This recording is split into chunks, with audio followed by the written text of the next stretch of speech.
चूँकि आप देख रहे हैं कि लगातार मणिपुर में हिंसा हो रही है 90 दिनों से, कहीं ना कहीं आपसे हम बात करना चाहेंगे। आप स्टूडेंट हैं? हाँ जी, मैं स्टूडेंट। कहाँ से ही हैं? दिल्ली यूनिवर्सिटी वसंत विहार साइड में। मेरा आपसे ये सवाल है कि लगातार 90 दिनों से मणिपुर में हिंसा हो रही है, महिलाओं के साथ, आप खुद एक महिला है, महिलाओं के साथ जिस तरीके से नंगी करके और कहीं ना कहीं जाति किया जा रहा है, लगातार हो रही है। सरकार क्या आंख मूंद ली हुई है, या सरकार से कंट्रोल नहीं हो रही है, या कंट्रोल करना नहीं चाहती है? क्योंकि जम्मू कश्मीर में धारा 370 जब हटता है तो वहाँ पे कंट्रोल कर लिया जाता है धारा 370 हटने के बाद, लेकिन मणिपुर में नहीं हो रहा है। क्या बात?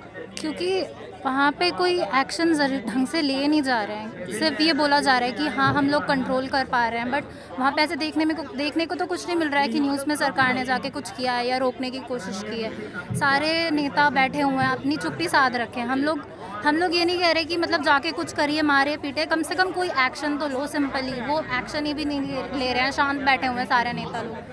तो अभी तक तो देखने को नहीं मिला न्यूज़ में कि कोई गया है या किसी ने कोई अलग से मेहनत की है कि कोई चीज़ को सॉल्व करे वहाँ जाके। नहीं, ऐसा कुछ भी नहीं हुआ है, सब अपनी चुप्पी साधे हुए हैं। ऐसे में तो यही लग रहा है कि सरकार के सहम में ये सब हो रहा है, क्योंकि अगर सरकार चाहेगी तो फिर 2 दिन में, जैसे राहुल गांधी बता रहे थे कि हमारी सेना सक्षम है, 2 दिन में अगर उसको ऑर्डर दे दिया जाए तो मणिपुर को शांत कर दिया जा सकता है। हो सकता है ऐसा अगर वो चाहे तो, लेकिन वो कर ही नहीं रहे हैं। सब ने चुप्पी साध रखी है कि पता नहीं क्या सोच के सब रुके हुए हैं, बट अभी तक तो किसी ने कुछ नहीं किया है। जैसे उन्होंने कहा है राहुल गांधी जी ने कि हाँ हो सकता है, ये पॉसिबल है, अगर सरकार चाहे तो कर सकती है, लेकिन वो कर ही नहीं रही है, शांत बैठी हुई है। वो पता नहीं क्या करना चाह रहे हैं, मतलब यही है। इंडिया जो अलायंस बना है, वो सभी जो भी दल है वो सारे वहाँ गए हुए थे और कहीं ना कहीं वहाँ के हालात को जानने का प्रयास किया था, लेकिन बीजेपी के कोई नेता वहाँ नहीं गया है और मोदी जी चर्चा भी नहीं कर रहे हैं। क्योंकि आप देख रहे हैं कि लगातार राहुल गांधी जी या इंडिया जो है उनकी डिमांड थी कि इस पे मोदी जी चर्चा करे, लेकिन जब आते हैं तो 1 घंटा 12-13 मिनट का 2 घंटा 12-13 मिनट का भाषण होता है और उसमें वो 2 मिनट ही मणिपुर को लेकर के बोलते हैं, बाकी केवल मजाक ही उड़ाते हैं। और ये जिक्र जो है वो राहुल गांधी खुद कर रहे थे।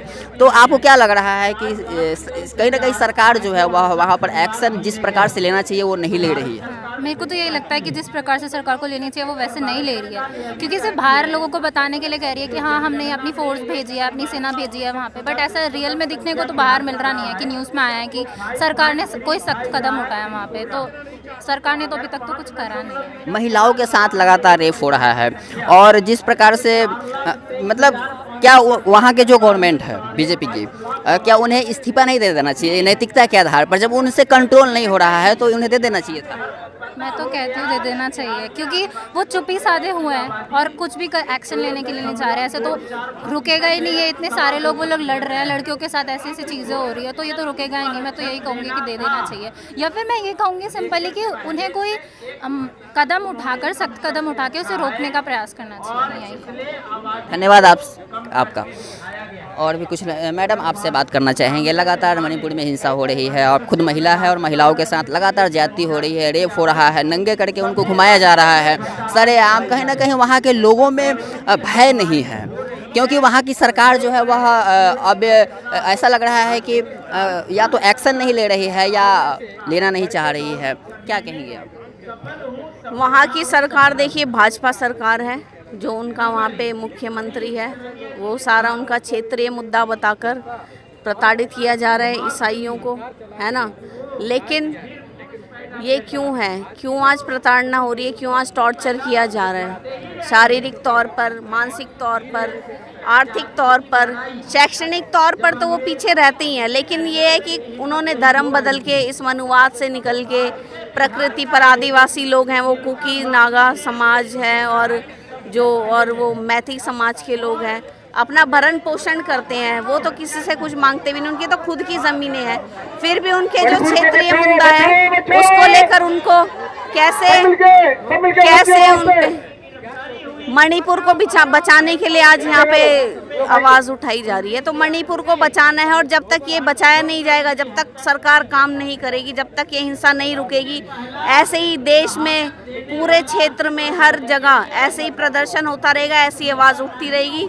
और मैं तो कहूँगी कि प्रधानमंत्री जी चुप्पी तोड़िए और वहाँ पे राहुल गांधी भी गए, वहाँ पे अन्य लोग भी गए, वहाँ पे स्वाति मालीवाल जी भी गई वहाँ पे मिलने, लेकिन वो तब भी हिंसा वो रुकी नहीं। और वहाँ के लोग रो रहे थे, इतने गले लग के, इतने मतलब प्रताड़ित उन्हें किया जा रहा है कि एक धर्म के नाम पर प्रताड़ना। आप सोच समझ सकते हो कि अगर किसी ने कोई नाम लिया और उसके साथ विश्वास तो हर धर्म में होता है ना भाई, भक्ति तो भक्त को आप क्या परीक्षा लेंगे किसी भक्त की। हिंदुओं की अगर ऐसे प्रताड़ना की जाए तो क्या मोदी सरकार बचाने आ जाएगी?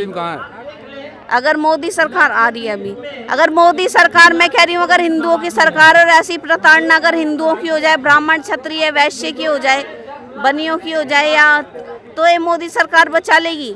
संविधान बचाएगा, कानून बचाएगा, उनका अपना ज्ञान बचाएगा। के अनुसार केवल क्रिश्चियनों के साथ ही हो रहा है क्या? उसमें हिंदू नहीं है और कम्युनिटी के लोग नहीं हैं? क्योंकि उसमें सारे हिंसा जब होती है तो सारे लोग उसमें शामिल होते हैं। हिंसा में तो देखिए सरकार के लिए, दंगाइयों के लिए कोई भी नहीं है कुछ भी, चाहे वो किसी धर्म का हो, वर्ग का हो, समाज का हो।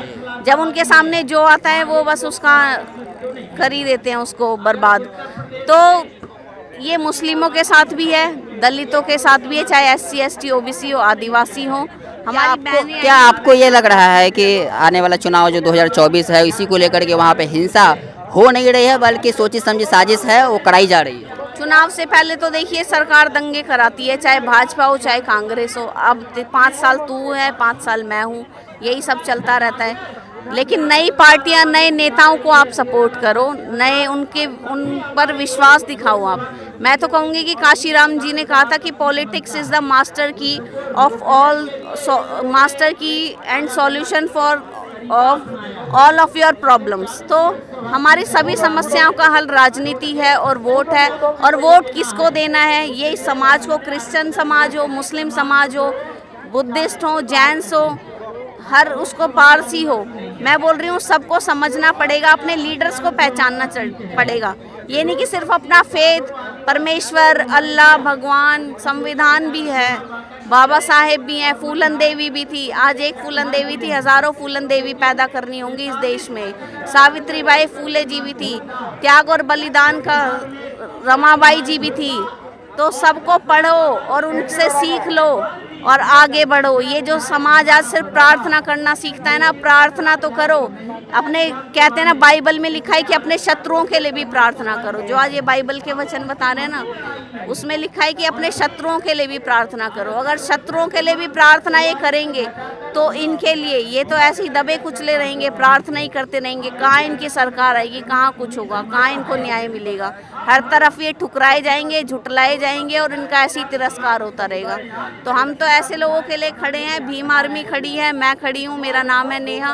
और ऐसे ही हमें खड़े होना पड़ेगा। अगर हम पढ़ लिख लिए ना, तो कहते हैं ना कि अगर हम इतना समझते हैं तो हम इंसान, अगर प्रूफ करना है कि आप इंसान हो तो आपको आगे आना पड़ेगा, नहीं तो आप भी अब जानवर ही समझे जाओगे।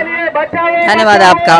तो दोस्तों अभी हम जंतर मंतर पर हैं, आप देख रहे हैं लगातार यहाँ पर मणिपुर को लेकर के जंतर मंतर पर प्रोटेस्ट होता रहता है।